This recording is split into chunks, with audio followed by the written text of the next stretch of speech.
Bismillahirrahmanirrahim. Alhamdulillah, tentunya kita senantiasa bersyukur kepada Allah atas seluruh nikmat yang Allah berikan pada kehidupan kita, pada setiap kebaikan yang telah Allah berikan dan kumpulkan pada kehidupan kita. Syukur itu kalau diaktualisasi, maka teringat salah satu alul hikmah itu mengatakan, syukur itu simpel, menghadirkan sukacita dan bahagia pada apa yang telah kita miliki, maka itu merupakan bentuk aktualisasi syukur kita kepada Allah. Kadang-kadang kalau kita sudah diberikan oleh Allah kebaikan, kita sudah mendapatkan rumah, kita sudah mendapatkan mobil, kita sudah mendapatkan sandang yang kita kumpulkan, kadang-kadang rasa bahagia pada barang yang sudah kita miliki itu hilang. Lalu kita mendefinisikan kenikmatan hanya pada barang yang belum kita miliki. Kita berprasangka, nanti kalau saya sudah punya mobil itu, berarti nikmatnya insya Allah sempurna. Kalau saya sudah memiliki dia, berarti nikmat saya sempurna. Kalau saya sudah bisa membuat perusahaan ini, berarti saya akan bahagia. Lalu akhirnya kalau sudah semacam itu, maka sesungguhnya telah hilang rasa syukur itu. Makanya syukur itu dimulai kembali untuk melihat semua pencapaian yang Allah telah berikan kepada kita. Bersyukur kembali dan bergembira kembali atas rumah yang telah kita dapatkan, walaupun mungkin kondisinya sekarang sudah mulai banyak yang bocor, walaupun mungkin catnya sudah banyak yang mengelupas. Tapi ingat, pertama kali ketika memiliki nikmat itu kita sangat banyak bersyukur kepada Allah, dan itulah nikmat syukur. Melihat kembali suami kita dan melihat istri kita, bagaimana dulu ketika kita berharap betul menjadi pasangan hidupnya, itu pun merupakan bagian dari bersyukur. Maka syukur itu adalah menghadirkan sukacita kembali pada apapun yang Allah berikan pada kehidupan kita. Maka itulah hakikat di dalam kita bersyukur kepadanya. Semoga kita senantiasa bersyukur kepada Allah dalam setiap urusan kehidupan kita. Amin insyaallah. Kita tentunya paham salah satu di antara penyebab banyak orang mengalami depresi dan frustasi adalah ketika mereka tidak memiliki harapan yang besar kepada Allah sebagai pencipta alam semesta. Dan sesungguhnya hidup pada zaman fitnah dengan berbagai macam fitnahnya sebelum munculnya Dajjal itu menghadirkan kepada kita tentang satu fenomena. Banyak orang itu depresi dan frustasi. Kata baginda Nabi SAW, mana dalil Ustadz bahwasanya ketika pada zaman fitnah itu banyak sekali orang itu depresi dan frustasi. Mari kita mencoba merenungkan salah satu di antara sabda Rasulullah. Nabi itu mengatakan, la taqumus sa'ah hatta yamurra rajul biqabri akhihi fayaqulu laitani makanahu. Kata Rasulullah SAW, sesungguhnya tidak akan terjadi hari kiamat sampai banyak manusia mengalami depresi. Mereka frustasi sampai ketika mereka melewati kuburan temannya, mereka berkata kepada kuburan itu, laitani makanahu, cobalah saya mati lalu menggantikan posisi temanku ini yang sudah meninggal dunia. Itu menunjukkan kepada kita sebuah prediksi yang tidak pernah meleset dari baginda Nabi, bahwasanya salah satu di antara fenomena manusia pada akhir zaman, manusia itu banyak stres, banyak depresi. Mungkin secara wajah tidak kelihatan depresi, mungkin secara fisik kelihatan tidak frustasi, tapi hatinya mengalami depresi dan mengalami frustasi atas berbagai macam problematika yang silih berganti datang pada kehidupan mereka. Ini satu fakta, dan prediksi Nabi tidak pernah salah. Prediksi dukun pasti salah, prediksi Nabi tidak mungkin salah. Ketika kita mengetahui bahwasanya kita hidup pada zaman fitnah, dan Rasulullah sudah mengingatkan ada 3 prakondisi fitnah sebelum munculnya Dajjal. Jadi fitnah itu kalau kita bagi ada 4, Pak. Yang paling besar fitnah Dajjal. Maka sebelum munculnya fitnah Dajjal itu ada 3 prafitnah yang dikatakan oleh Nabi di dalam hadis yang panjang, yang sejatinya 3 fitnah itu dikatakan para ulama sudah datang dan sudah melanda pada kehidupan kaum muslimin. Apa 3 fitnah itu? Yang pertama adalah fitnatu akhlas. Fitnatu akhlas itu adalah fitnah perpecahan, sehingga akhirnya banyak sekali perpecahan yang terjadi di antara kaum muslimin. Satu tema, satu perkara bisa membuat pecah dan permusuhan serta pertikaian tidak berujung di antara kaum muslimin. Makanya kita berharap sekali semoga kita tidak ikut terseret kepada fitnah-fitnah perpecahan yang semacam ini. Makanya maaf ya, maaf sekali saya ingin menyampaikan, moga-moga kita tidak ikut-ikutan narasi yang hari ini masif dalam kehidupan ataupun kehidupan sosial, yaitu adalah fitnah ketika saling melemparkan tuduhan. Yang sana mengatakan Wahabi, yang sana mengatakan ahlul bid'ah dan syubhat. Dan ini akhirnya apa? Ini menjadi bagian dari sebuah prediksi Nabi yang tidak salah. Sekarang itu Masya Allah kita sedih. Yang di sana gampang membid'ahkan, gampang menyesatkan, dikit-dikit bid'ah, dikit-dikit menyesatkan. Bahkan dalam konteks perkara-perkara khilaf di antara para ulama pun disikat habis dengan kata-kata bid'ah dan syubhat. Dengan begitu mudah. Yang di sana menyambut dan merespon dengan mengatakan Wahabi, Wahabi, Wahabi. Dan itu masif dalam kehidupan hari ini. Kalau kita ikut-ikutan menjadi di antara dua kelompok yang semacam ini, tidak akan ada habisnya, Pak. Kalau setiap perkara kita respon dengan kata Wahabi dan setiap perbedaan kita respon dengan kata bid'ah, ya tidak ada ujungnya. Dan ini akan menjadi sebuah pertikaian dan memalukan kalau mewariskan permusuhan sama anak-anak kita, Pak. Anak-anak kita akan hidup pada zaman yang jauh lebih berat daripada zaman kita. Dan itu ditambah berat kalau mereka terkotak-kotak. Itu yang sana Wahabi. Nanti dijawab, oh yang sana ahlul bid'ah. Tidak akan ada habisnya. Jadilah ummatan wasatan. Jadilah umat itu pertengahan. Ketika kita tidak gampang untuk terseret dan terpengaruh dengan berbagai macam polarisasi yang hari ini terjadi pada kehidupan bermasyarakat. Silahkanlah orang pada kayak gitu kalau kita mendapatkan, tapi setidaknya kita menjaga kerukunan kita sebagai jamaah dari Masjid Baitur Rahman. Kita tidak terseret, kita tidak ingin menjadi Wahabi, kita juga tidak ingin menjadi ahlul bid'ah. Walaupun ahlul bid'ah itu merupakan kata yang betul-betul berat apabila sudah diucapkan. Walaupun kita juga harus paham penyebutan kata Wahabi ini kalau ditelusuri dalam sejarah ini juga tidak tepat, penyebutan katanya saja. Maka itu yang menjadikan kita semakin paham, oh benar prediksi Nabi. Nabi sudah memprediksi adanya yang dinamakan dengan fitnatu akhlas, Pak. Fitnatu akhlas itu adalah fitnah perpecahan dan permusuhan yang tidak berujung. Fitnah yang kedua sebelum munculnya Dajjal disebut dengan fitnatu sarra.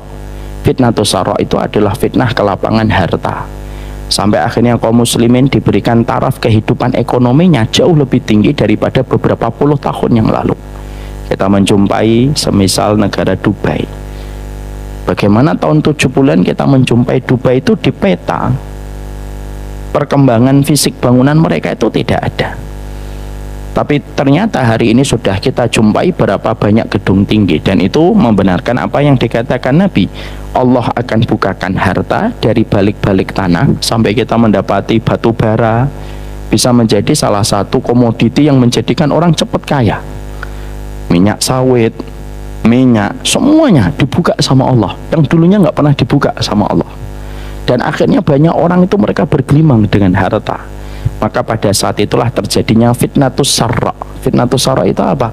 Fitnah kelapangan, dan akhirnya materialisme menjadi salah satu paham yang paling laris pada kehidupan orang pada hari itu. Itu fitnah yang kedua. Yang ketiga kata Rasulullah SAW, yaitu adalah fitnatu duhaima. Duhaima itu kegelapan, sampai kita ini bingung membedakan yang benar dan salah, itu bingung. Makanya bukan hanya dalam konteks agama, dalam konteks barang saja kita susah membedakan mana yang ori dan mana yang KW. Ini KW atau ori ya, kita susah membedakan. Kalau pada barang saja kita sulit untuk membedakan mana yang KW, mana yang ori, apalagi dalam konteks agama. Dan itulah yang menjadikan kita semakin paham. Nah, itulah munculnya berbagai macam depresi dan frustasi. Kalau tiga fitnah ini sudah muncul, dan para ulama mengatakan tiga-tiganya sudah ada. Fitnah duhaima kelihatan, fitnah sarra apalagi, fitnah akhlas terlebih lagi. Maka kita tinggal menghitung jari akan munculnya Dajjal, walaupun kita tidak boleh untuk memprediksi tahun berapa munculnya Dajjal, karena itu juga tidak penting. Jangan dihitung, Pak. Jadi berdasarkan ini dihitung, insya Allah 15 tahun lagi muncul Dajjal. Tidak usah gitu. Karena hanya Allah yang paling tahu tentang masalah itu, dan kita tidak usah takalluf membebani diri kita dengan menghitung kemunculan Dajjal. Maka ketika kita paham bahwasanya banyak orang depresi dan banyak orang frustasi, inilah yang menjadikan kita paham doa itu penting.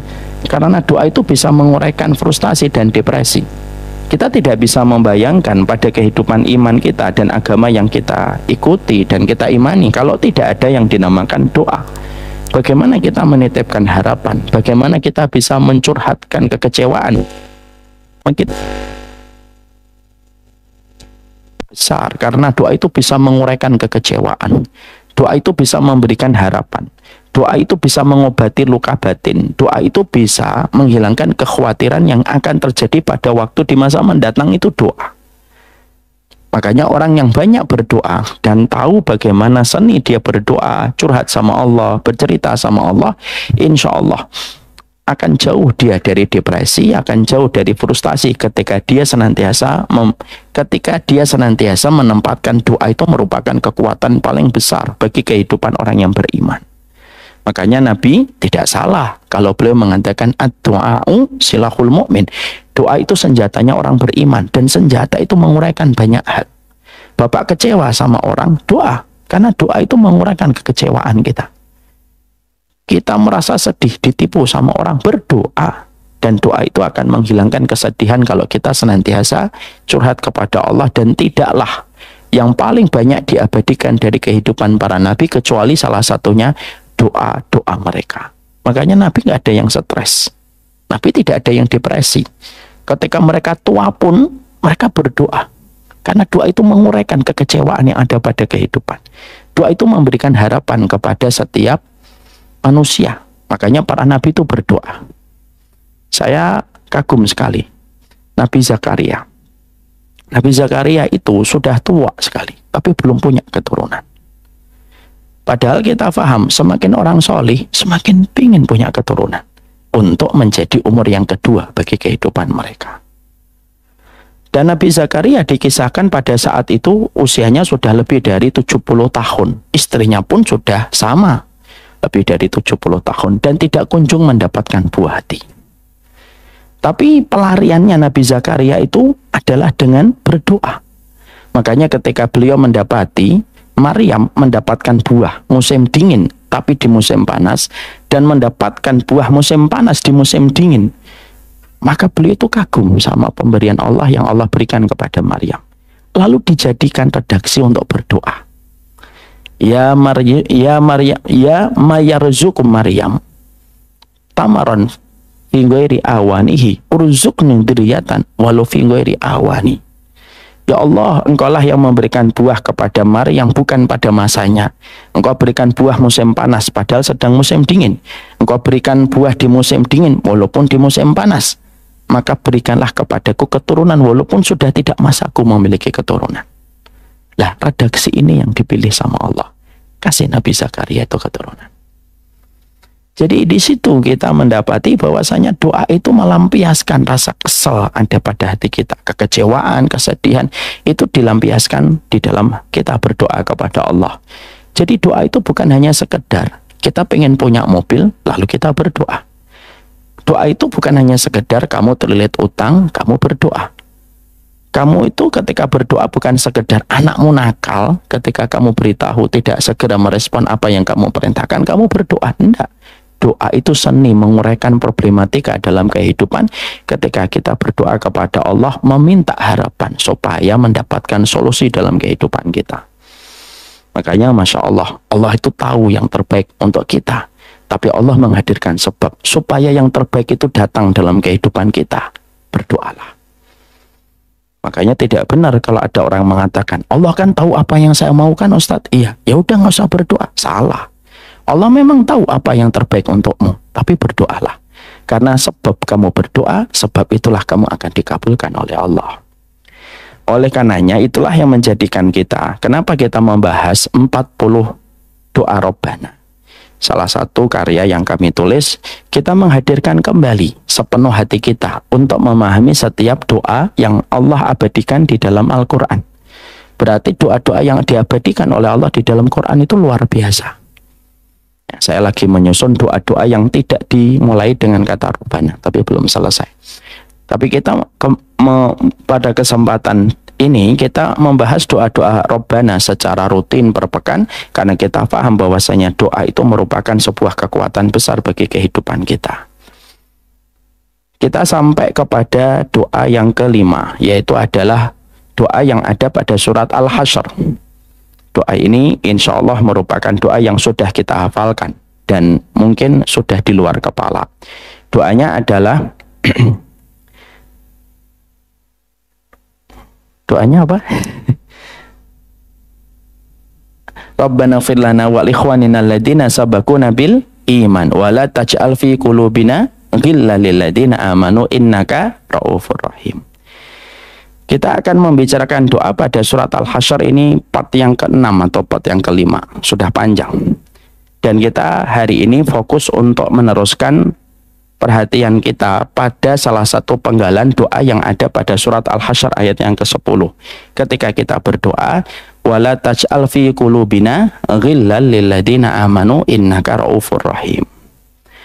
Bahwasanya yang menarik adalah ketika kita memohon kepada Allah supaya kita diampuni dosa-dosanya oleh Allah, permintaan setelah itu adalah supaya kita tidak menderita penyakit ghil dan penyakit hasad pada hati kita. Berarti itu memberikan kepada kita sebuah faedah. Tidak ada perkara yang paling cepat mengotori dosa kita, mengotori mizan kebaikan kita dengan dosa ya kecuali penyakit hasad. Makanya setelah orang yang beriman, mereka meminta supaya dia diampuni dosa-dosanya oleh Allah, lalu dengan harapan lembaran itu menjadi putih, maka doanya setelah itu tuh adalah jangan engkau jadikan hati kami itu ghil dan hasad, untuk menunjukkan kepada kita berarti hasad itu merupakan salah satu dosa besar yang paling cepat mengotori lembaran hati manusia. Karena disebutkan setelahnya itu wala taj'al fi qulubina ghillan lil ladzina amanu. Berarti ghil itu merupakan dosa besar. Makanya kita mendapatkan bahwasanya ghil bukan hanya menjadi dosa besar. Ghil itu merupakan dosa yang berpotensi menghapuskan kebaikan. Sebagaimana yang kemarin saya sampaikan, ada dosa yang membawa keburukan tapi tidak menghapuskan kebaikan. Ada dosa yang membawa keburukan dan menghapuskan kebaikan. Makanya Nabi sampai begitu gamblang mengatakan kepada kita, iyyakum wal hasad fa innal hasada yaqulul hasanat kama anal hatab yaqulunna kama anan nar yaqulul hatab. Jauhilah kamu dari hasad. Karena sesungguhnya hasad itu menghapuskan kebaikan-kebaikan yang kamu lakukan, menghapuskan kebaikan yang kamu kerjakan dan ketaatan, sebagaimana api itu membakar kayu bakar. Jadi yang kita ngeri dari dosa zina, dari dosa hasad itu apa? Dosa hasad itu menghapuskan kebaikan separuh yang kita lakukan. Zina memang dosa besar, tapi tidak menghapus kebaikan. Riba memang dosa besar, tapi tidak menghapuskan kebaikan. Tapi hasad itu dosa besar yang Rasulullah mengatakan bukan hanya dosa besar, tapi bisa menghapuskan kebaikan manusia. Untuk memberi arti kepada kita betapa besarnya kerusakan yang didapatkan manusia kalau sudah mulai hasad. Masih ingat saya kemarin menyampaikan ada sahabat jarang sholat malam, jarang ibadah sunnah, tapi masuk surga. Ketika ditanyakan kepadanya, apa kuncinya kamu masuk surga? Maka dia menjawab, sahabat tersebut dari sahabat Ansor, wala ahsudu ahadan ala khairin a'tahullahu iyah. Maka sahabat itu mengatakan, saya itu kalau ditanya kira-kira apa yang menjadikan Nabi mengabarkan saya sebagai penduduk surga 3 kali, maka saat itu jawabannya disampaikan, saya tidak pernah hasad terhadap kebaikan yang Allah berikan kepada manusia siapapun.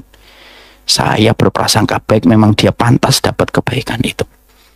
Dan itu yang menjadikan akhirnya sahabat Ansor termasuk salah satu sahabat yang digembirakan dengan surga, dan Nabi menetapkan 3 kali sebagai penduduk surga. Kemarin kita sudah mempelajari beberapa poin. Poin yang pertama yang kita pelajari adalah kenapa hasad itu menjadi dosa sangat besar. Maka sesungguhnya dosanya hasad itu bukan karena person to person, tapi sesungguhnya person to Allah. Jadi banyak di antara kita belum paham kenapa hasad terkategori minal kabair. Kenapa hasad itu terkategori menjadi dosa besar. Karena sesungguhnya hasad itu bukan hanya urusan manusia dengan manusia. Ketika kamu tidak suka dengan kebaikan yang didapatkan manusia itu. Bukan itu. Tapi hasad itu menjadi dosa besar karena hasad itu adalah kamu itu sebenarnya menggugat Allah, protes sama Allah terhadap kebaikan yang Allah berikan kepada seseorang. Kamu merasa itu salah tempat, salah posisi. Yang harusnya kebaikan itu layak didapatkan sama saya. Berarti orang yang hasad itu sebenarnya secara tidak langsung dia mengatakan sama Allah, Allah itu salah ngasih dia nikmat.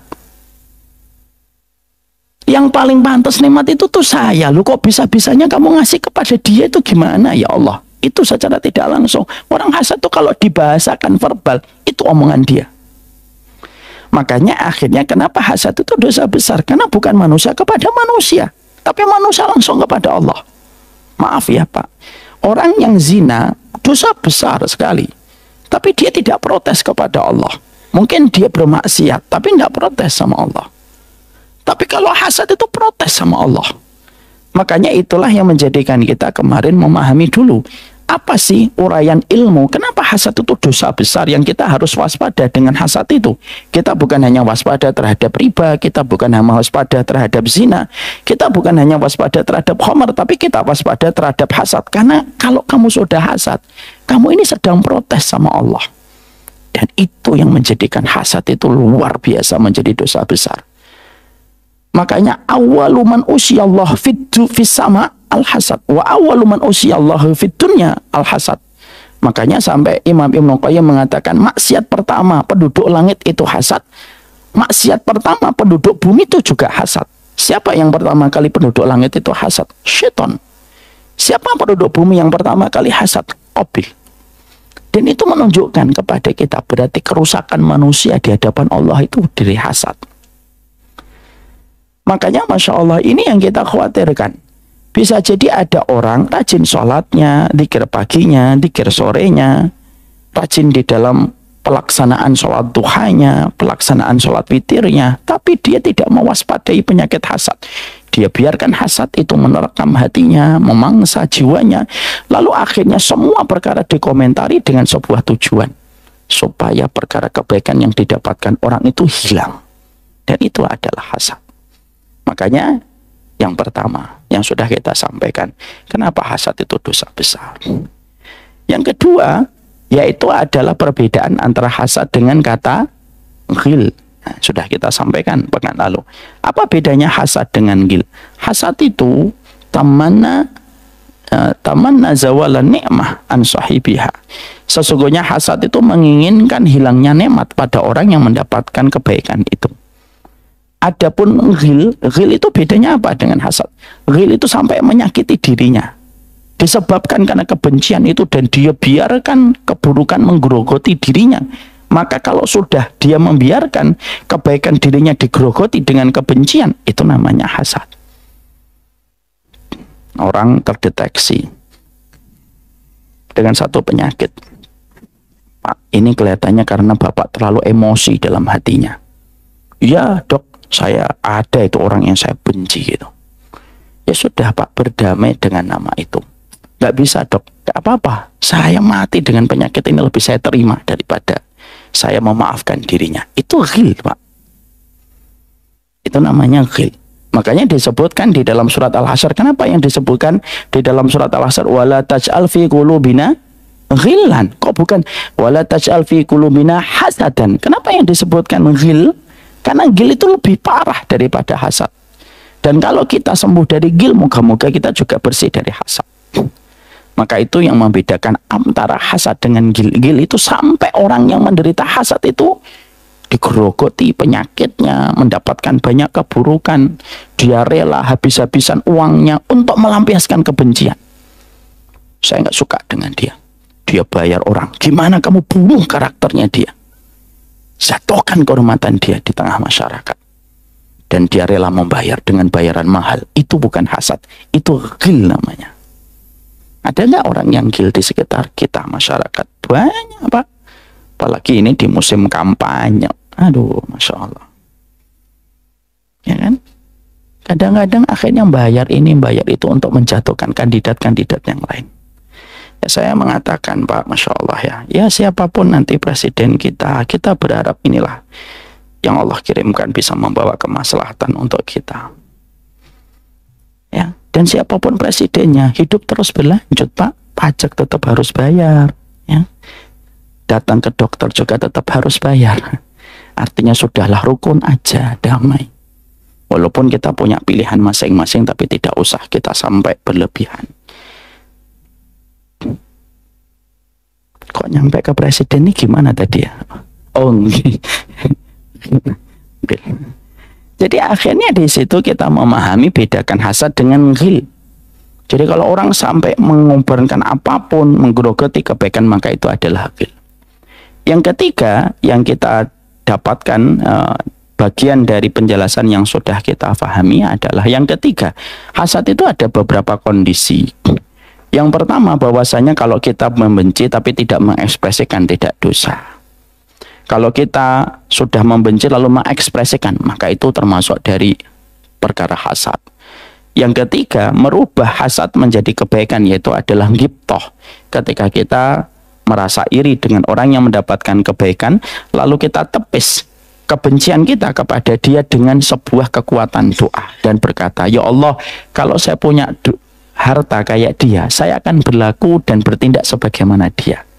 Maka kita akan mendapatkan pahalanya besar persis dengan apa yang dia dapatkan.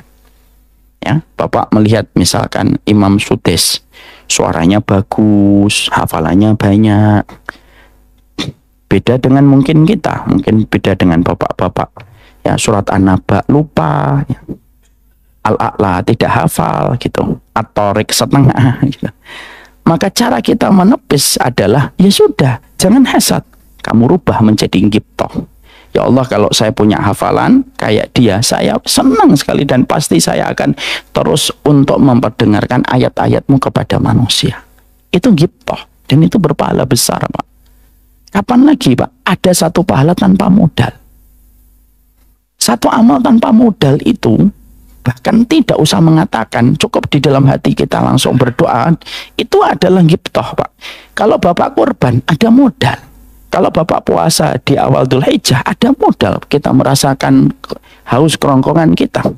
Kalau Bapak umroh, harus ada modal, Pak. Bapak membayar umroh 30-50 juta. Tapi kalau kita ghibthah, itu tidak pakai modal. Dan pahalanya sama. Pahalanya sama. Ghibthah itu nggak pakai modal, tidak mengosongkan lambung, tidak memberikan haus kepada kerongkongan, tapi cukup bagi kita, cukup kita ghibthah, ya kan? Kita ngelihat misalkan Pak Adnan, wah Allah berikan rezeki, ya kalau saya punya rezeki yang banyak saya pengen kayak beliau.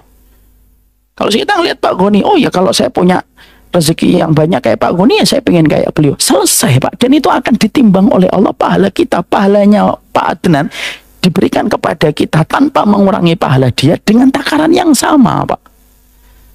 Dan itu salah satu kebaikan kita di dalam ghibthah. Itulah Islam, membangun mindset yang positif. Tidak ada satu keburukan kecuali Islam itu memberikan solusinya. Nggak ada agama yang menaruh mindset yang positif itu kecuali sunnah, Pak. Iman kita kepada Islam. Kita melihat misalkan Ustadz Adi dengan rahmat yang Allah berikan, kelebihannya cukup simpel. Kalau saya punya ilmu sebagaimana beliau, ya saya akan berlaku sama beliau, maka pahala insya Allah sama. Kita kalau melihat ada seorang ustadz besar dengan kebaikannya, saya pengen gak sebagaimana beliau kalau saya bisa, maka kita mendapatkan rahmat yang besar. Itu yang akan mengubah negatif itu menjadi sebuah aura yang positif, dan itu memberikan kebaikan untuk seluruh apa yang ada di badan kita. Maka ketika kita sudah merubah hasad menjadi ghibthah yang beredar di peredaran darah, maka dia memberikan sinyal positif kepada lambung, kepada jantung, kepada liver, kepada hati, kepada pikiran, kepada syaraf. Peredaran darah mungkin juga nggak kental. Kenapa?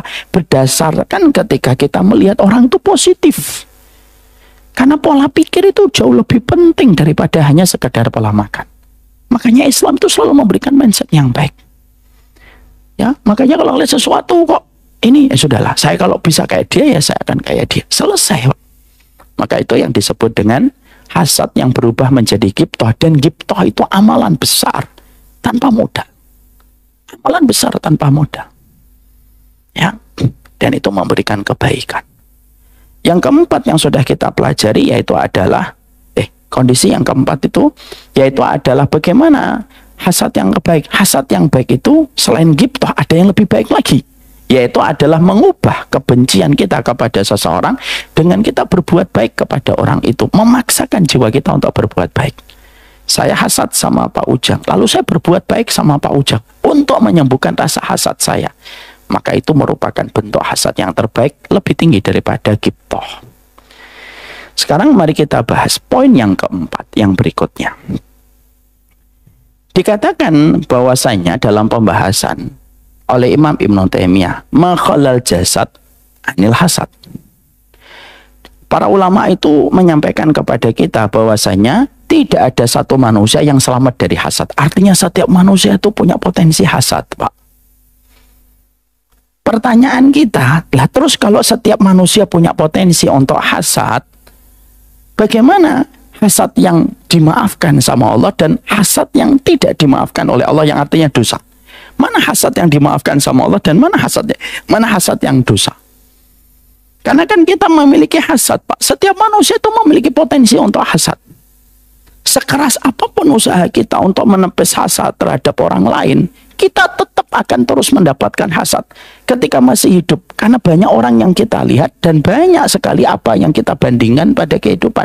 Makanya akhirnya para ulama mengatakan hampir-hampir tidak ada manusia kecuali yang dirahmati oleh Allah yang selamat dari hasad.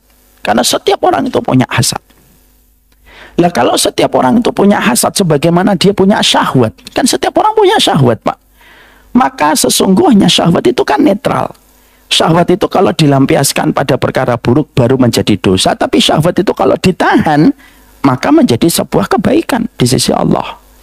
Maka para ulama lalu menyampaikan, lakinnal laima yubtihi wal karim yukhfihi. Yang membedakan itu apa? Bahwasanya al-lamim, orang yang buruk, yubtihi, orang yang buruk itu langsung merespon hasad yang ada di dalam hatinya. Walakinnal karim, adapun orang yang baik, yukhfihi, dia itu menyembunyikan. Artinya begini, Pak, kalau menurut perkataan Imam Ibn Qayyim, karena manusia itu memiliki potensi untuk hasad itu besar, dan setiap orang itu memang di dalam hatinya ada hasad. Dalam setiap waktunya ketika melihat sesuatu dia itu mesti hasad. Maka sesungguhnya para ulama membedakan. Kalau kamu hasad, kamu ngelihat, kamu tiba-tiba pada satu kondisi, ada orang mendapatkan nikmat, lalu muncul dalam hati kita tidak suka dengan nikmat itu. Kalau hanya tidak suka, lalu kita tidak ngomong, lalu kita tidak membicarakan, lalu kita tidak mengambil aksi untuk menjelekkan orang itu, lalu kita terus berusaha untuk memendam hati kita, itu tidak dosa. Kita ngelihat di sosial media, Instagram, kita lagi searching atau lagi browsing, lalu kita melihat ada satu tampilan sehal, wah, ini tidak pantas nih, tapi cuma di dalam hati doang. Dan kita pun setelah mendapatkan itu berusaha untuk menetralkan hati kita kembali. Itu tidak dosa. Itulah yang dikatakan oleh para ulama. Wa innal karima yukhfihi. Orang yang baik itu adalah orang yang ketika dia muncul rasa hasad, dia berusaha untuk menyembunyikan dan memendamnya dan menguburnya. Itu tidak dosa, Pak. Makanya kalau ada yang ngomong, Ustadz kadang-kadang saya hasad itu tanpa muqaddimah datang ke hati saya. Ya karena kita melihat jalan, tiba-tiba kita melihat orang mendapatkan kebaikan. Dalam hati kita, tidak pantas dia dapat itu. Kalau hanya dirasakan pada hati, lalu dia berusaha untuk menguburnya, maka itu tidak dosa. Adapun ketika lakinnal lamim, adapun orang yang buruk, ketika memiliki hasad di dalam hatinya, dia mengekspresikan, lalu dia mengucapkan, lalu dia sudah merangkai kalimat, itu yang sudah menjadi dosa. Kalau masih di dalam hati belum menjadi dosa, kata para ulama. Ketika disertai dengan sebuah effort, usaha, bagaimana dia mencoba untuk mengubur perasaan itu, dia tidak dosa. Karena tidak mungkin dalam seumur hidup kita tidak pernah punya hasad, itu tidak mungkin. Mustahil manusia itu tidak punya hasad di dalam hatinya terhadap setiap perkara yang dia jumpai dari kerumunan orang yang dia kenal. Tidak mungkin, mustahil. Makanya dikatakan makhala jasadun anil hasad. Makanya sampai sebagian ulama itu mengatakan al-jasad, al-hasadu markuzun fi tibail bashar. Hasad itu terpatri dalam tabiatnya manusia. Kayak kita punya syahwat. Syahwat itu bisa nggak dimatikan? Tidak bisa dimatikan. Syahwat itu yang membedakan antara orang yang karim dengan orang yang lamim. Orang yang karim itu orang mulia. Orang yang mulia itu punya syahwat. Tapi ketika dia punya syahwat, dia menahannya dan tidak menyalurkan syahwatnya kecuali pada perkara yang halal. Pada perkara halal dia menyalurkannya. Dia menyalurkannya. Adapun orang yang berdosa, dia melampiaskan syahwatnya ketika dia naik syahwatnya, dia melampiaskan. Ketika naik syahwatnya, dia melampiaskan. Selama syahwat itu kita mampu menahannya, tidak dosa. Sama ketika hasad itu muncul kayak dorongan syahwat muncul, tapi tidak kita respon, kita biarkan di hati sembari kita berusaha untuk menguburnya, itu tidak dosa. Kenapa?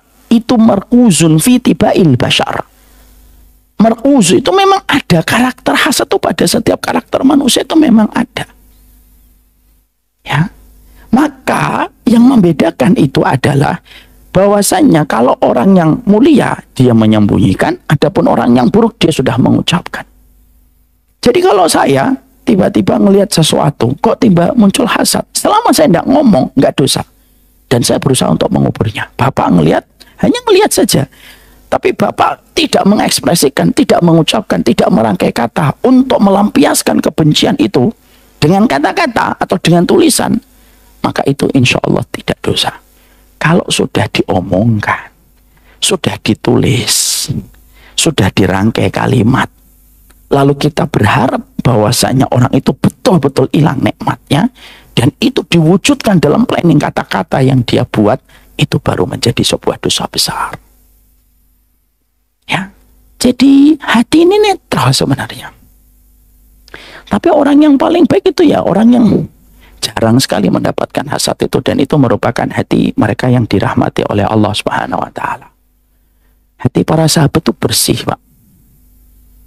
Salah satu hati yang paling baik itu kata Abdullah bin Mas'ud, Allah itu kalau ketika menciptakan manusia, dilihat mana hati yang paling baik. Maka Allah menjumpai hatinya Rasulullah itu yang paling baik. Dipilihlah beliau menjadi nabi yang paling Allah cintai, khatamul anbiya wal mursalin, penutup para nabi dan para rasul. Ketika Allah habis menciptakan, ketika Allah melihat hati yang paling baik itu hatinya Rasulullah, kata Abdullah bin Mas'ud, dilihat lagi mana hati yang paling baik setelah hatinya Rasulullah, hatinya para sahabat. Akhlasuha qalban, kalau kata Abdullah bin Mas'ud, orang yang paling bersih hatinya itu hatinya para sahabat setelah Rasulullah. Makanya kita kagum, Pak. Bapak pernah mendengar dialog protesnya fakir miskin para sahabat kepada Nabi? Pernah fakir miskin itu protes dalam tanda kutip kepada Rasulullah. Tapi protesnya itu menggambarkan hati mereka yang bersih. Fakir miskin kayak Abu Hurairah, termasuk Ammar bin Yasir, itu kan sahabat-sahabat miskin. Datang kepada Rasulullah dan berkata, "Dhahaba ahlat tusur bi ujurihim ya Rasulullah." Enak ya orang yang kaya ya Rasulullah. Mereka mendapatkan pahalanya lebih banyak daripada kita. Karena mereka punya harta. Mereka bisa sedekah, mereka bisa infak. Yang tidak mampu kami lakukan karena kami tidak punya harta. Maka Rasulullah memberikan jawaban, bukankah kamu bertasbih sodakoh, kamu mengucapkan kalimat baik sodakoh, bahkan kamu mencampuri istrimu pun sodakoh. Yang menarik hadis ini itu apa, Pak? Yang menarik adalah Rasulullah ingin menyampaikan kepada kita, ini loh kualitas sahabatku. Mereka protes kepada orang yang kaya, itu bukan masalah harta. Mereka tidak mengatakan kapan orang kaya itu gantian sama kita ya Rasulullah. Buk gantian, musim panas mereka yang kaya, musim dingin kita dong yang kaya. Tidak sama sekali. Kapan kami punya unta ya Rasulullah? Kapan kami punya kuda sebagaimana mereka punya unta dan kuda? Tidak. Kalimat yang diucapkan mereka tidak berbicara masalah harta. Tapi kalimat yang diucapkan para sahabat miskin itu apa? Enak ya orang kaya punya amalan pahala lebih banyak daripada kita. Apa yang Bapak pahami dari situ, Pak? Kebersihan hatinya para sahabat itu bening.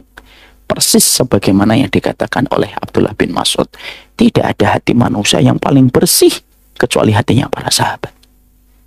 Makanya kalau ada di antara kita suka ngomong, ya Allah, kenapa saya tidak menjadi sahabat Rasulullah SAW?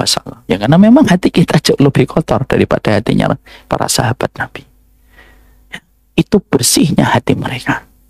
Makanya sekali lagi pada poin yang keempat ini kita akhirnya paham. Berarti manusia itu semuanya punya tabiat untuk hasad. Karena hasad itu kayak syahwat yang ada pada diri kita. Kalau kita cukup kita merasakan di dalam hati, tidak menjadi dosa. Tapi kalau sudah ngomong, ngajak orang ngobrol, dia kemarin begini, itu sudah menjadi dosa. Ya, tapi hati yang baik adalah hati yang senantiasa mereka itu berusaha untuk melihat sisi baik pada orang yang mendapatkan sebuah kenikmatan dan mendapatkan sebuah kebaikan. Setelah poin itu, yang keempat, poin yang kelima, yaitu yang terakhir. Apa sih perkara? Dan apa penyebab orang itu jatuh dalam perkara hasad? Kenapa orang itu kok gampang untuk hasad itu kenapa? Sampai mengekspresikan, sampai akhirnya dia melakukan aktivitas untuk menghancurkan nikmat orang yang mendapatkan kebaikan itu. Setidaknya ada beberapa poin yang menjadi penyebab besar orang itu jatuh dalam perkara hasad. Satu, sombong, Pak.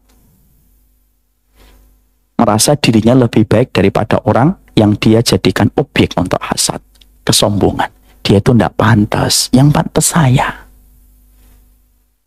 Wah, dia itu mah jadi ustadz harusnya nggak banyak orang ngaji sama dia. Yang harusnya banyak ngaji itu sama saya. Karena saya itu lebih ikhlas kalau menyampaikan daripada dia. Kesombongan, Pak. Kesombongan itulah yang menjadikan orang terperosok ke dalam perkara hasad. Memang sombong itu pangkal dari segala kerusakan setelah kecintaan kepada dunia. Orang ketika sudah menganggap dirinya lebih, maka dia merasa dia lebih berhak mendapatkan kebaikan itu. Berarti orang yang hasad itu sebenarnya sombong sekali. Pada kehidupan hatinya, dan kesombongan yang memunculkan hasad itu tidak identik dengan kekayaan. Bisa jadi orangnya miskin, tapi memang hatinya sombong. Makanya kan saya pernah menyampaikan kepada Bapak dan Ibu, ingat saya pernah mengatakan, Imam Ibnu Qayyim itu berkata, sombong itu ada 3. Yang paling parah nomor 3. Masih ingat pembagian klasifikasi ini? Sombong itu yang pertama, yang paling buruk, sombong terhadap harta. Memang hartanya banyak, lalu dia sombong. Walaupun sombong ini tercela, oke lah. Logika kita masih bisa menerima, walaupun sangat tercela. Memang hartanya banyak. Hartanya 5 triliun. Maka hartanya banyak, dia menjadi sombong. Ada yang kedua, sombong dengan jabatannya. Memang jabatannya tinggi. Walaupun secara logika, walaupun secara iman itu tercela, tapi secara logika itu kita maklumi. Kenapa kita maklumi? Memang jabatannya tinggi yang menjadikan orang itu ingin mendapatkan apa yang dia peroleh dari jabatan yang tinggi. Itu yang kedua.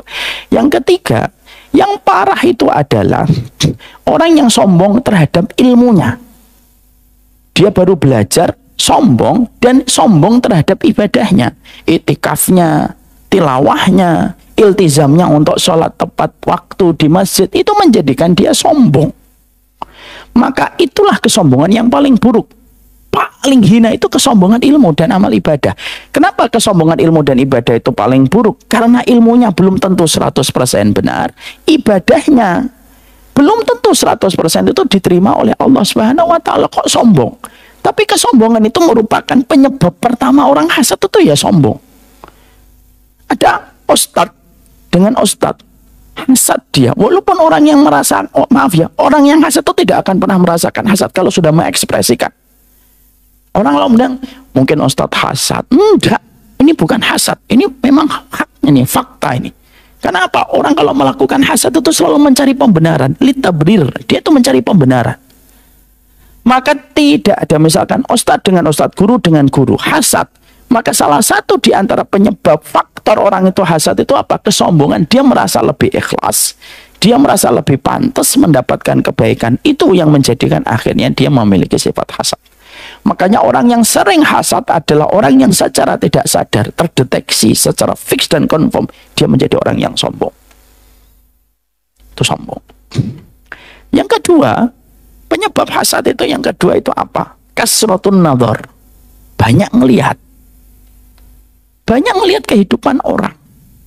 Makanya di dalam bahasa tazkiyatun nafas, para ulama sufi tazkiyatun nafas itu mendefinisikan bahwasanya jangan banyak ngelihat, karena banyak memandang itu merupakan salah satu pintu yang membuka orang untuk menjadi hasad. Facebook, Instagram, dan semua sosial media kalau kita tidak waspada dan hati-hati itu menyebabkan kita itu hasad. Yang asalnya tidak tahu, akhirnya kita itu tahu, dan ketika tahu, salah satu konsekuensi terdekat itu kita hasad. Makanya betul kalau orang barat mengatakan ignorance is blessing. Nggak ngerti itu kadang-kadang lebih berkah. Kamu tahu nggak kalau dia dapat ini? Nggak tahu saya. Lebih enak daripada tahu, Pak. Makanya orang yang pingin bersih hatinya untuk nanti balik sama Allah, jangan banyak memandang kehidupan orang. Semakin sedikit kita tahu kehidupan orang itu semakin selamat. Makanya kenapa kita mendapati dalam hadis kok Nabi itu mengatakan 40 orang saja yang mensolati kamu itu sudah cukup. Kenapa? Karena kalau circle kita itu tidak terlalu banyak, dosa kita itu tidak terlalu banyak. Tapi kalau sikir kita terlalu luas, nah itu yang menjadikan potensi dosa itu semakin beragam. Bahkan kadang-kadang saking hasadnya itu sampai kita hasad sama orang yang nggak kenal kita pun bisa terjadi. Kalau itu di sosial media, artis ini tuh nggak cocok ini. Padahal dia nggak kenal artis juga nggak kenal dia. Kalau hasad sama orang yang dikenal masih mending lah. Misalnya saya hasad sama konglomerat, karena banyak, terus rumahnya 200 miliar, saya komentar, nggak pantas. Dia nggak kenal konglomeratnya, konglomerat juga nggak kenal dia. Kenapa? Itu kasratun nadhar, banyak ngelihat, Pak. Makanya maaf ya, saya itu kalau sudah mulai ngerasa berat di hati, saya nggak mau pakai sosial media, saya hentikan dulu. Kenapa? Karena betul, nggak ngerti itu malah tenang, Pak. Nggak ngerti itu malah tenang. Saya ini sudah hampir 3 bulan nggak pakai Instagram. Tenang, Pak. Nggak harus ngelihat, nggak harus ngasih terapi sama hati setiap ngelihat sesuatu tuh nggak ada. Tenang aja. Yang dilihat ya Pak Ujang paling-paling. Pak Ujang mau hasad apa Pak Ujang? Ya kan? Ya paling banter Pak Adnan gitu ya. Ya Pak Adnan hasad dikit lah. Ya rezekinya ada, harus kita lihat kebaikan beliau. Hasadnya cuma itu aja, Pak. Coba kalau kita ngelihat buka Instagram, Pak, bisa kemana-mana. Makanya dalam hadis itu, kenapa kok cuma 40? Itu ternyata bukan hanya difahami fikih. Makanya maaf ya, kata Rasulullah kan, kalau ada satu jasad disolati yusalluna arba'una mu'minan la yusyrikuna billah. Kalau kamu disolati pas mati 40 orang yang muslim, yang betul-betul muslim, itu kamu mendapatkan syafaat. Pertanyaan kita, kenapa kok cuma 40? Islam tidak mengajarkan kita untuk bergaul seluas-luasnya. Tapi Islam itu mengajar kita bergaul sekedarnya dan seperlunya untuk kebaikan akhirat. Karena kalau semakin banyak semakin susah. Kecuali memang kita harus menjaga, kecuali kita terapi terus kepada hati kita. Kasratun nadhar, banyak ngelihat. Sudahlah tutup kalau memang hati kita lagi berat. Dan kita yang paling tahu mendeteksi hati. Sudah paling berat, tutup. Selamat kita, pandangan kita juga jadi selamat. Yang kita bicarakan yang paling-paling anak, yang kita bicarakan yang paling-paling istri, suami, ya orang-orang yang kita temui di masjid itu jadinya enak, ringan saya. Jadinya kita ringan. Semakin sedikit orang yang kita kenal itu semakin mudah kita untuk selamat. Karena dosa yang paling banyak menggagalkan manusia itu antara manusia dengan manusia. Itulah yang disebut dengan dosa hakul adami. Jadi para ulama itu menerangkan dosa yang paling banyak menggugurkan manusia dari jalan surga itu dosa hakul adami. Dosanya manusia dengan sesama manusia. Yang ternyata tidak selesai dengan kita bertobat. Kalau riba, taubat. Meninggalkan sholat, taubat. Membunuh, sampai membunuh, taubat insya Allah. Diterima oleh Allah. Tapi kalau berkaitan tentang hak manusia, ghibah, hasad, gak bisa dimaafkan secara otomatis, Pak. Kecuali harus kita minta ridhonya orang itu. Dan itu kan berat. Ya. Di situ kita mendapati yang kedua, kasratun nadhar. Jangan banyak ngelihat. Bapak lihat Ulama tazkiyatun nafas atau sufi, sebagian kita menyebutnya sufi, kalau saya menyebutnya ulama tazkiyatun nafas, itu semuanya sepakat. Hatta Imam Ghazali pun menyampaikan jangan banyak memandang, jangan banyak ngelihat kehidupan orang. Saya pernah ngelihat satu film dokumenter, Pak, film history, film Troy. Tahu film Troy? Ada film peperangan satu kerajaan dengan kerajaan. Itu ya gara-gara memandang. Gara-gara memandang, akhirnya dia kepincut dengan yang dipandang, diambil, terjadi perang, ratusan ribu orang meninggal dunia. Gara-gara pandangan. Dan kata para ulama, berapa banyak surga dilepaskan ya gara-gara memandang. Lalu akhirnya terjadi banyak konsekuensi di dalam hatinya. Yang kedua, yang menjadikan orang itu banyak hasad, itu banyak memandang. Yang ketiga, cinta sama dunia itu berlebihan, jadi tidak pernah merasa qanaah dengan apa yang Allah berikan kepadanya. Ya, jadi akhirnya dia merasa bahwasanya harta ini tidak cocok, ini takarannya kurang, harusnya itu yang jadi milik saya. Tidak adanya rasa qanaah terhadap pemberian yang Allah berikan kepada kita, itu yang menyebabkan mulai timbulnya penyakit-penyakit hasad. Ada seorang ustadz dikasih mobil. Lalu kita mengatakan, wah tidak cocok dia dikasih mobil, harusnya ke saya. Kan saya cuma punya sepeda, ya, ustadz itu kan sudah punya motor. Hasad. Di situ kita menjumpai yang ketiga. Cinta sama dunia itu pangkal dari dari perkara-perkara hasad itu.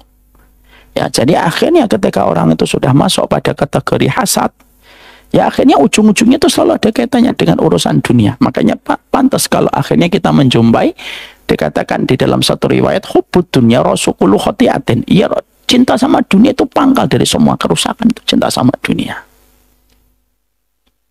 Itu yang ketiga. Yang keempat, yang terakhir, orang itu akhirnya jatuh dalam perkara hasad itu apa? Yang keempat, tidak pernah berusaha memberikan terapi pada hatinya. Dia menjaga kemaluannya tapi tidak menjaga hatinya. Akhirnya dia biarkan hatinya berkehendak apapun dan berbuat apapun yang dia mau. Jatuhlah dia dalam perkara hasad ketika tidak waspada pada kesehatan hatinya. Nah, inilah yang menjadikan kita mengerti inilah tentang masalah hasad. Disinilah kita paham kenapa orang yang beriman disifati oleh Allah, yaitu ketika mereka senantiasa berkomitmen untuk memohon kepada Allah dijauhkan dari hasad. Jadi akhirnya kalau kita meminta doa, wala taj'al fi qulubina ghillan lil ladzina amanu, kita paham artinya ghil itu apa, kenapa hasad itu dosa besar. Terus kondisi-kondisi manusia ketika hasad, kapan hasad itu menjadi dosa, dan penyebab hasad itu apa, kita paham. Dan itu yang menjadikan hadirnya hati pada setiap untaian doa yang kita ucapkan kepada Allah. Karena ini merupakan pertemuan terakhir untuk hasad. Berarti, dan ini juga pertemuan terakhir untuk surat Al-Hasyr ayat yang ke-10. Sebelum nanti kita lanjutkan doa yang lain, berarti saya tutup dengan sebuah kesimpulan. Hasad itu dosa besar. Kenapa dia termasuk dosa besar? Karena dia protes kepada Allah terhadap pembagian rezeki. Yang kedua, bedakan hasad dengan ghil. Yang ketiga, hasad itu ada beberapa kondisi. Ada orang yang di dalam hatinya hasad, tapi dia menjaganya, tidak mengekspresikan, tidak mengucapkan, tidak merangkai kalimat, tidak melakukan sesuatu, walaupun cuma di hatinya, maka itu tidak dosa. Karena memang setiap jasad itu memiliki hasad, sebagaimana setiap jasad memiliki syahwat. Kemudian yang kedua, kondisi hasad itu adalah ketika mengekspresikan, itu sebuah dosa. Kalau kita memiliki hasad lalu kita merubahnya menjadi ghibthah, itu menjadi pahala besar. Ghibthah itu amalan yang tidak butuh modal. Kemudian yang keempat, terbaik dalam menyikapi hasad itu apa? Ketika kita hasad sama orang, justru kita berbuat baik kepada orang itu untuk menepis hasad yang di dalam hati. Itu yang terbaik. Setiap orang memiliki hasad, dan tidak ada orang yang selamat dari hasad kecuali dia pasti pernah merasakan hasad.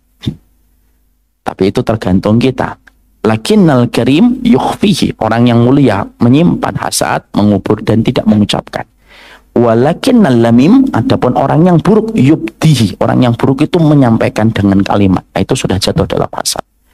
Terakhir, penyebab hasad itu yang pertama kesombongan, yang kedua yaitu kasratun nadhar, banyak melihat, yang ketiga cinta sama dunia dan tidak qanaah dengan apa yang Allah berikan, Yang keempat, yaitu adalah kurangnya penjagaan hatinya di dalam menjalankan penghambaan kepada Allah. Nah, inilah pembahasan hasad selesai, berarti selesai pula pembahasan surat Al-Hasyr ayat yang ke-10. Sudah 5 kali pertemuan. Jadi akhirnya kita paham ketika kita berdoa, Rabbana fir lana wa li ikhwanina alladziina sabaquna bil iman wa la taj'al fi qulubina ghillan lil ladziina amanu innaka raufur rahim. Barakallahu fik. Sudah 6:30. Inilah pembahasan kita pada kesempatan surat Al-Hasyr ayat yang ke-10. Ayat berikutnya surat apa? Coba akhi. Saya lupa bawa kitabnya.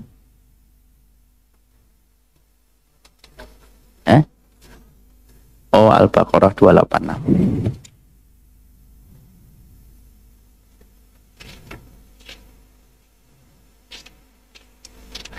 Ya. Berarti kita pertemuan berikutnya yang doa yang ke-6. Rabbana la tu'akhidna in nasina au akhtana. Apa itu artinya la tu'akhidna? Kenapa ada nasina dan akhtana? Nah, kita akan bahas dan kita tadabburi doanya. Doa yang ke-6 insyaallah. Ini yang dapat kita sampaikan. Ada yang ingin bertanya 1 dan 2 pertanyaan? Ya, silakan. Pak Ujang. Bismillah. Terima kasih Ustaz.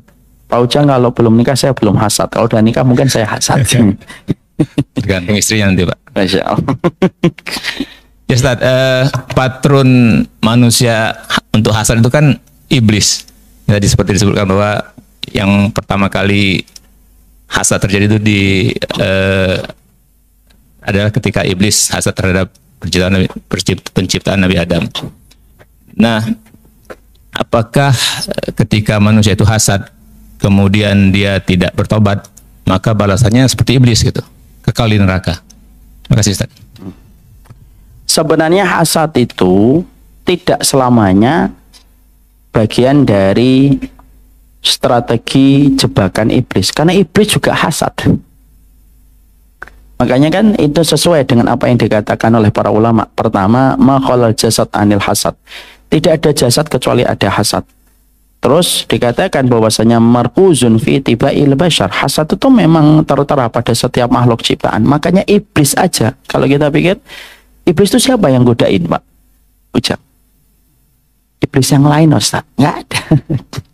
Lah kenapa iblis kok bisa hasad? Ya memang karakternya manusia itu memang karakternya makhluk itu ada hasad.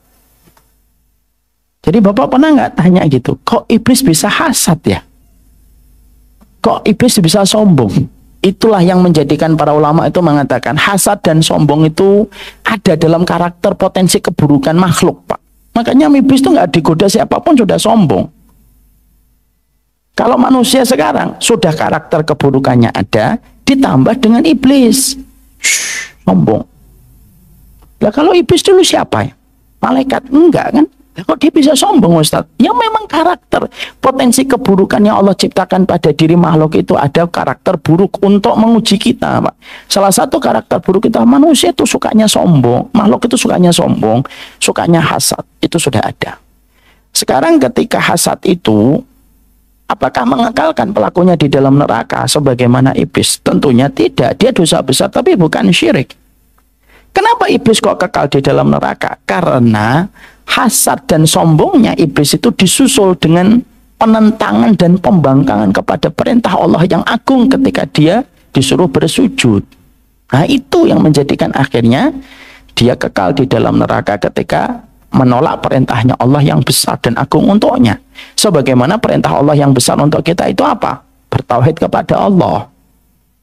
Nah, dia tidak mau sujud. Ini kalau maaf ya, ngomong tentang masalah sujudnya Nabi, sujudnya iblis kepada Adam. Ada kalangan liberal, Pak, menggunakan dalih dan pembenaran dan mengatakan iblis itu paling bertauhid. Akidah yang paling bagus dari makhluk itu iblis. Kenapa? Dia tidak mau bersujud kepada makhluk. Cara jawabnya gimana, Pak? Siapa yang bisa menjawab? Saya kasih hadiah. Gimana cara menjawab syubhat orang yang mengatakan makhluk yang paling tauhidnya bagus itu iblis karena dia tidak mau sujud kepada makhluk? Ya.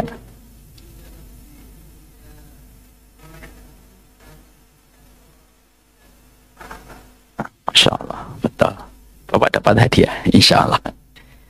Nanti habis ini. Sujud itu dua, Pak. Dalam konteks ketika iblis disuruh untuk sujud. Sujud dalam konteks perintah dan sujud dalam konteks takdim.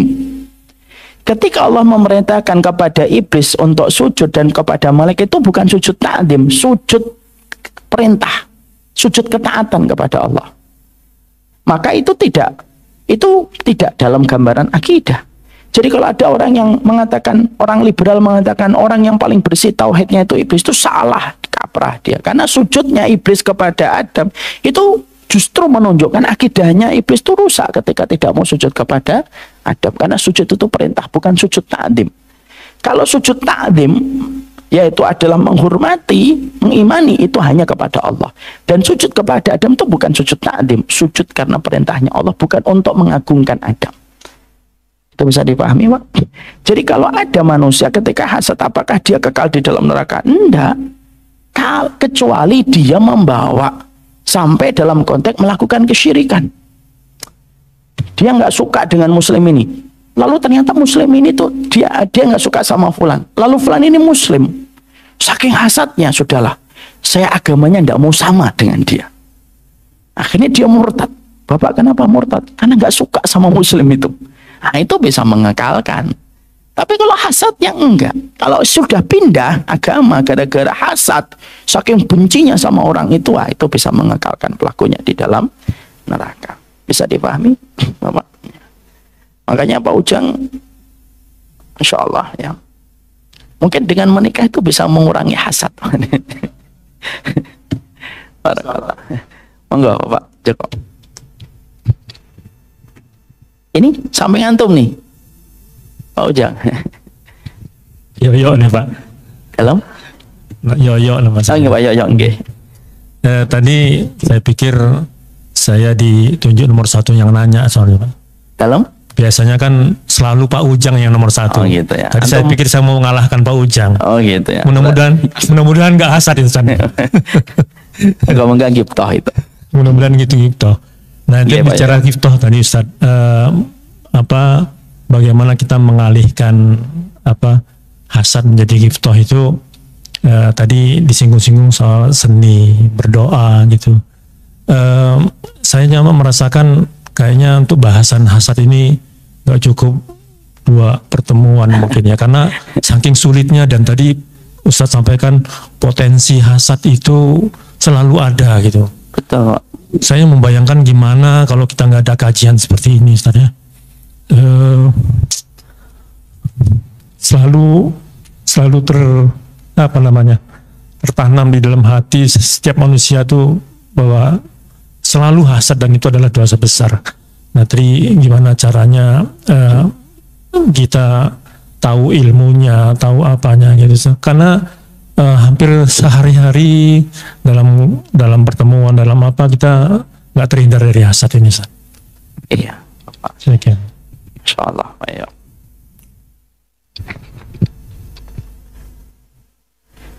Inilah fungsinya ilmu, Bapak. Meluruskan yang bengkok, membenarkan yang salah, membeningkan yang keruh. Itu fungsinya ilmu.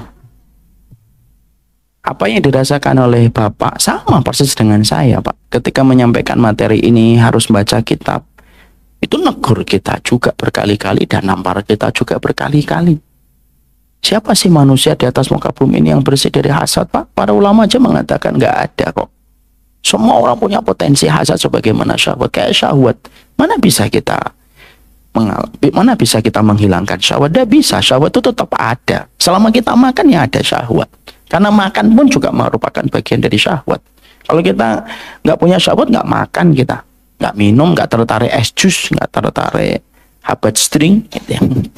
Ya karena kita punya syahwat, kita minum, kita makan.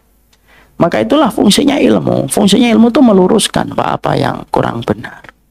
Makanya yang kita lakukan itu apa? Meminta keberkahan dari setiap ilmu yang baru kita pelajari. Sudah selesai ini pembahasan hasad, minta sama Allah, ya Allah, berkahi saya tentang ilmu yang baru saya dapatkan tentang hasad.